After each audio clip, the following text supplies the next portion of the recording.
What's up, stud and studettes? If you're listening to this, we appreciate you. We'd love to have you tag us at WinRate Consulting or at Ryan Weber LKN when you're listening, or both, preferably. Give us a hashtag.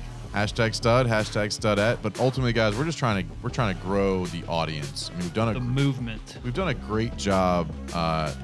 You guys have done a great job in consistently listening, and we've pretty much doubled downloads almost every month for the last 3 or 4 months, and it's been fun. And we just want to continue for it. We enjoy this. This is honestly our favorite part of content creating for both of our businesses. We like doing the podcast because we like helping you business owners. And generally, we come up with these topics based on either something that we're struggling through in one of our businesses or what you guys have reached out and said, I want to hear your advice, opinion, whatever, because this is something that I am going through in my business. Yep. Thank you, Mike. This is what I usually do, so I appreciate that. But overall, we want to hear from more of you guys. I mean, we have a pretty consistent audience, and you know who you are, and we'd love to just hear from you. If there's topics or anything you want to hear about, please connect with us, and we want to get those questions or those concerns or those hurdles answered. You're looking kind of beefy. What you been doing during this quarantine? What's your workouts been? Beer and barbecue. That's not a workout. What'd you do? What'd you just do? What's your favorite workout you've done from home gym? Oh, man. I've called mine Quarren Gym. I put up my pull-up bar yesterday, too, so now I can... That's a workout? Yeah. Well, my dad did. I held the wood up on the wall. That's funny.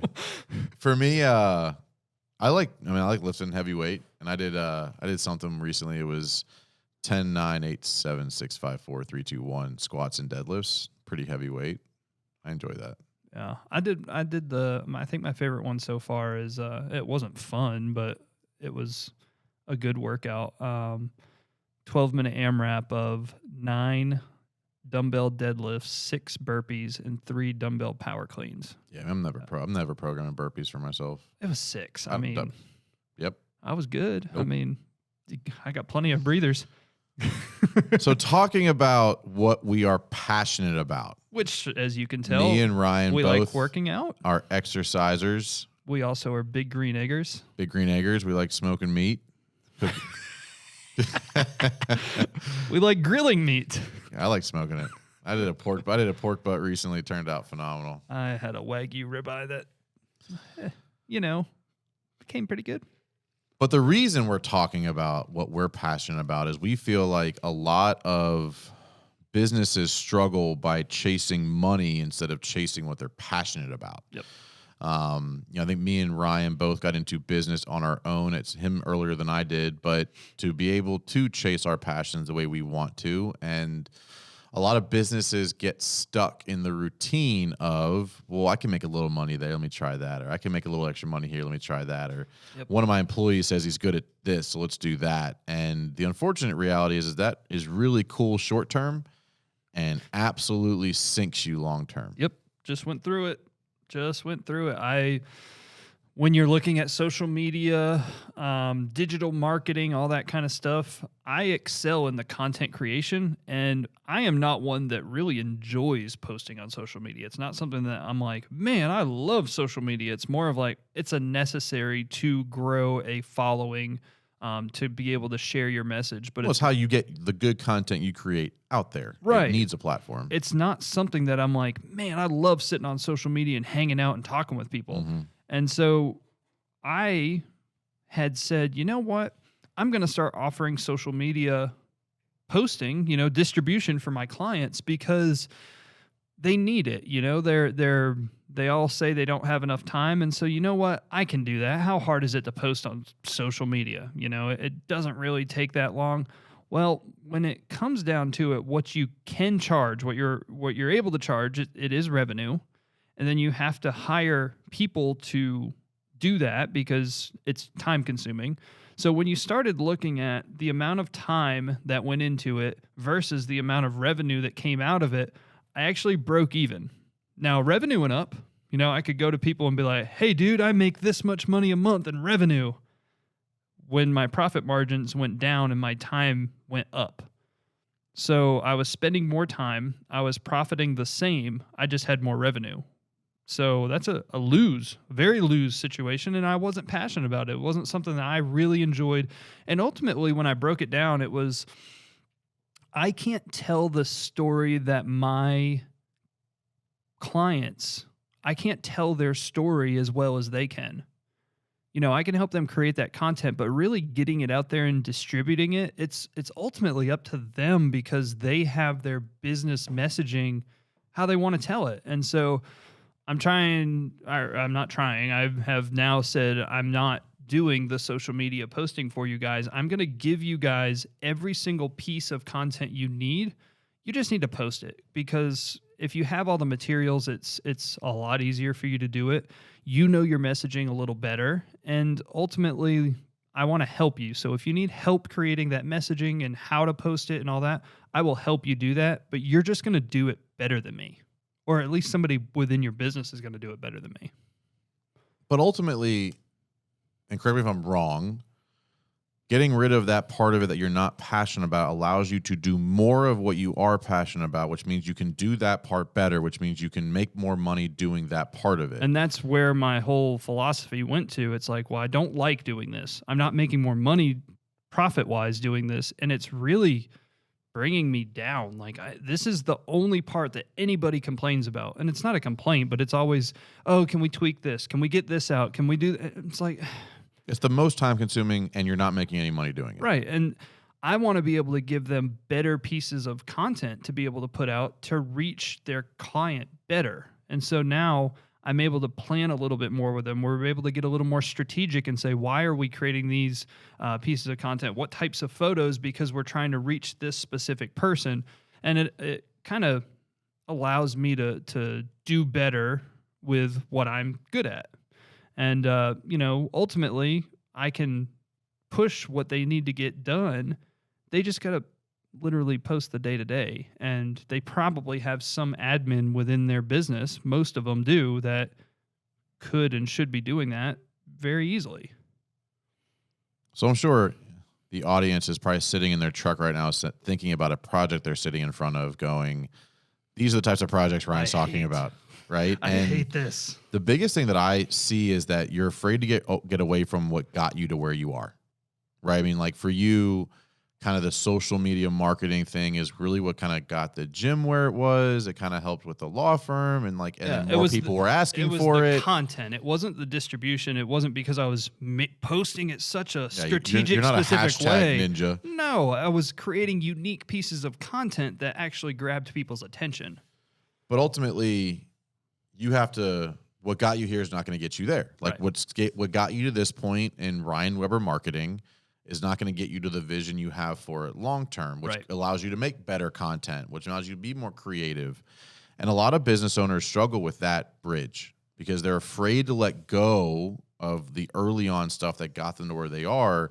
And guys, I'm not saying that you're going to cut that part out and just have less revenue. I'm saying you're going to take that time and dedicate it to either doing more, finding more, or being more of what you're passionate about, because then you're just a happier person.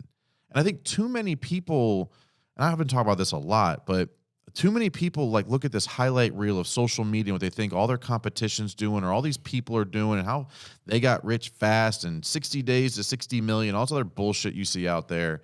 And it's just not true. No, it's a highlight film. It's a highlight film. If I showed you my football highlight film, you'd be like, why aren't you in the NFL? Well, it's the highlights. You know, yeah, I had a very good college career, but that's the highlight. That's the best of the best that I'm showing. I didn't show the ones where I missed a block or I dropped the ball or something like that.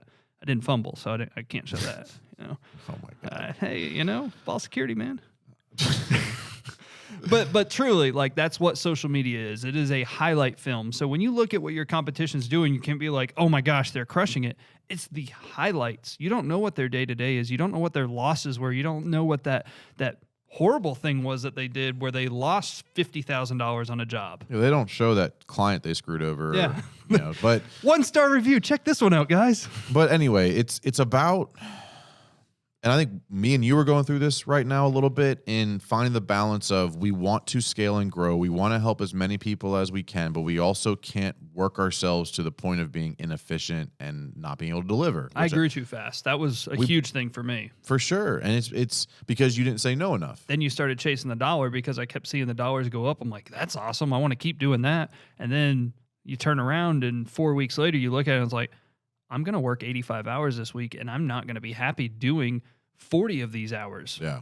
Well, I think you went through a similar thing that I went through. I think a lot of people go through is, well, where's my next client going to come from? Mm-hmm. Like when you start branching out into Ryan Weber marketing and got away from just the law firm, when we first started working together, you were a little hesitant at first because you're like, I'm like, dude, it's going to happen. Because I saw the other side of it and you were like, you could see it but didn't believe it fully. Yep.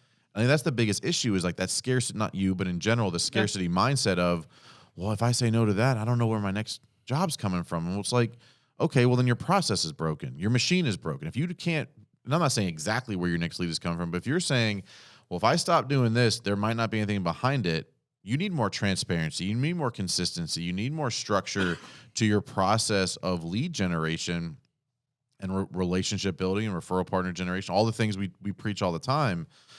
But it really comes down to you have to be willing to say no to something. Mm-hmm. And saying no in business, and especially when it's revenue-based, is probably one of the hardest things to do. It's easy to say no to expense, right? Like everybody calls you every day saying, spend money with me. Right. But saying no to a client that you might feel like you're letting down is probably the hardest thing I've seen business owners go through. Ones I've worked for and now ones I've worked with, because they're afraid of where the next thing's going to come from. But I also see them miserable and anxious and frustrated. And here's the deal. Like if you're miserable in your business, you're never going to have a profitable business because you're never going to be happy.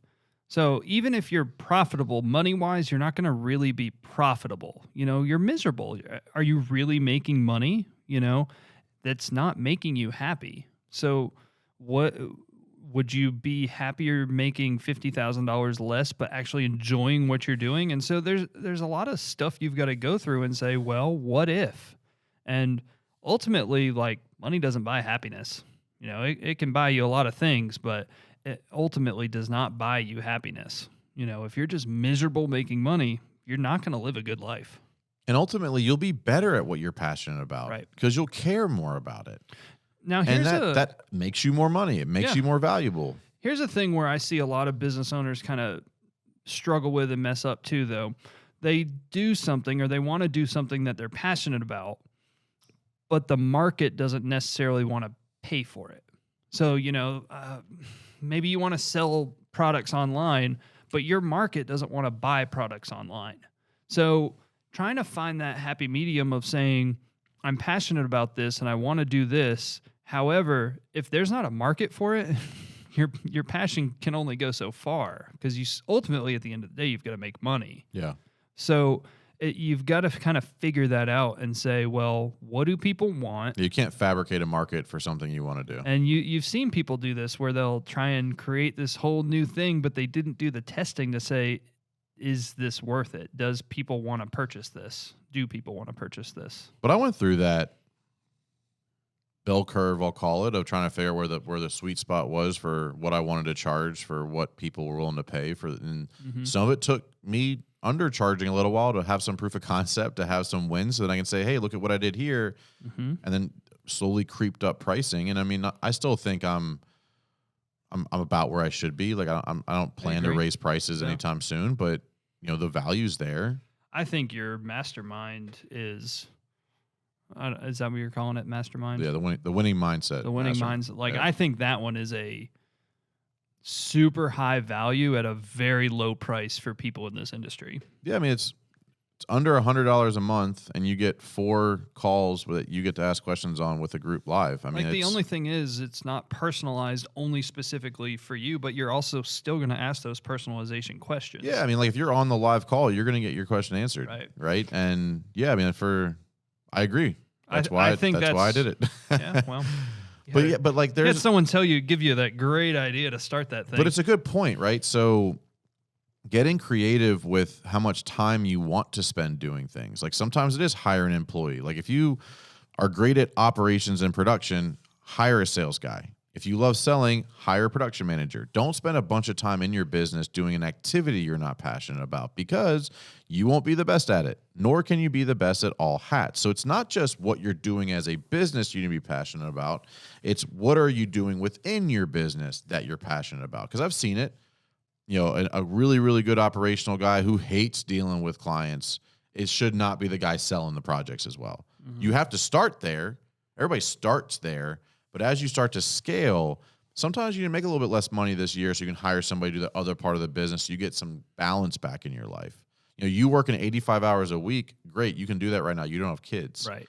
It's not reasonable. You have a kid, that's not feasible. Yeah. It's not. Nor would you want to. I'm staying up till midnight trying to get stuff scheduled out. I'm working Saturday, Sunday. That's not fun.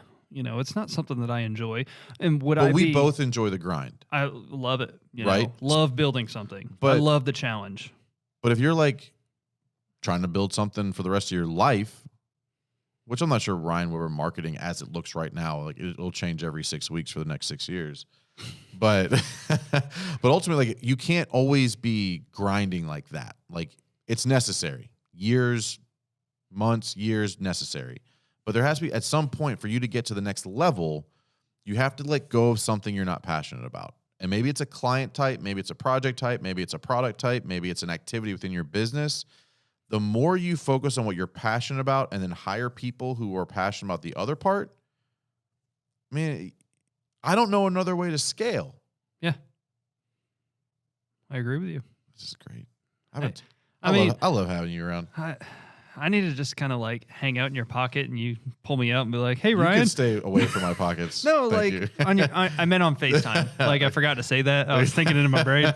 I just need to be on FaceTime and you pull me out and be like, "I agree." All right, you're going back in my pocket. See you, buddy. Yeah, putting your face back in my pocket. Okay, yeah, great. All right, got it. But look, I'm all about the grind. I'm all about the sacrifice. I'm all about it's not supposed to be fun all the time. But I'm not about not growing. Right. Growth requires sacrifice. Growth requires hard decisions. Growth requires getting rid of some things and finding new things and going through that trial and error.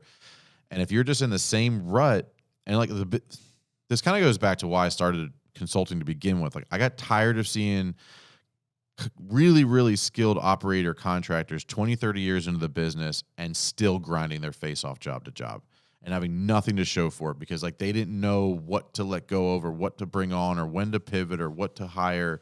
And some of them didn't want to. Don't get me wrong. Some of them are there because they wanted to be. But many of you listening right now might be someone saying, "Hey, I don't want to be like this forever, but I don't know what else to do." Go find what you're passionate about and then either fire or hire around that so you can focus on that. And I find this in the older generation. You've been doing something for so long. You're like, well, I can't change. I can't move on. I can't do it. My dad does it. He's been in NASCAR for 30 years. Yeah. And he's not a driver. No, he's a mechanic. Yeah. And he's one of the top mechanics in NASCAR.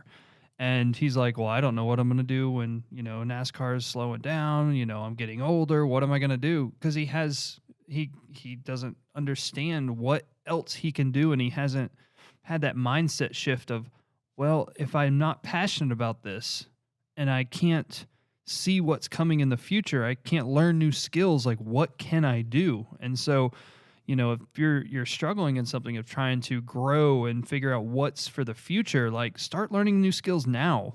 You're not going to get paid for it, but learn. Because I'm like, Dad, why don't you be a home inspector? That's something that you can do for the next 5-10 years. You can turn that on and off whenever you want. Exactly. So this is something that it was very eye-opening for me, and I think we've maybe touched on this topic at one point, but I read an article about, the productive years of a man, which is in theory and in science, from 20 years old to 70 years old are your years of productivity, when you can be the most effective to bring value to the marketplace. If you look at it that way, when you're 55, you're halfway done. You have 30% left, right? 15 years left. 30%. Think about what you did between 20 and 35 and how much you grew and scaled and changed and learned in those 15 years. just because you're 55 doesn't mean you can't start over with something or find something else or pivot or add on or learn something. And, you know, I'm honestly, and this is going to be a little harsh to somebody listening, but I'm sick and tired of hearing people saying, yeah, I don't understand Facebook, so I don't use it.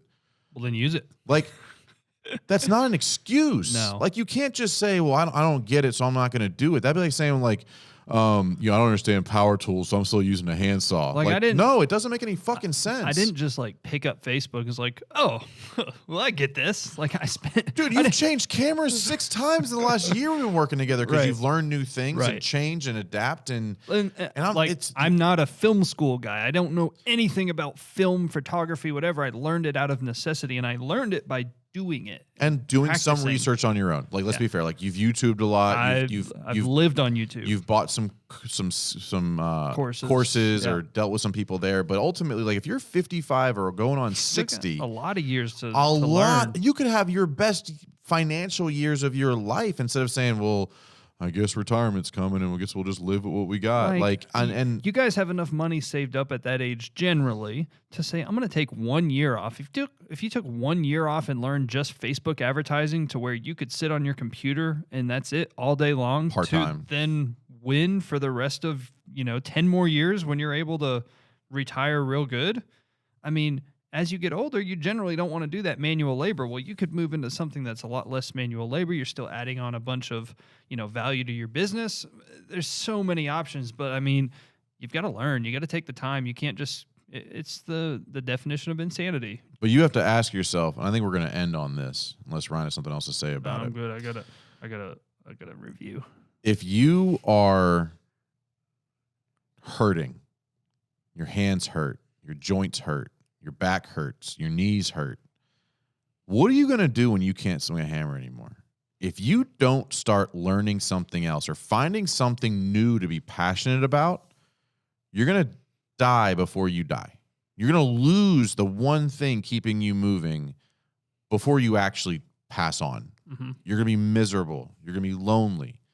And I don't want to see that. If you're not sure what to do next, email me, call me, DM me, whatever. If you can't DM me, call me, whatever. 704-877-4342. Let's talk about it, because you're the person I got into this business for. The guys that don't know what to do next because they're starting to break down. I want to help you figure out how to hire people. I want to figure out how to find a new passion. I want to figure out how to get the hammer and the tool belt off of you so that you can still make money, still support your family, still travel, still go out, chase your dreams. But if you don't start finding a new skill set you're passionate about that does not include you doing the work, you're going to suffer for a long time. Yeah. Well, great news, Michael. Interesting transition there.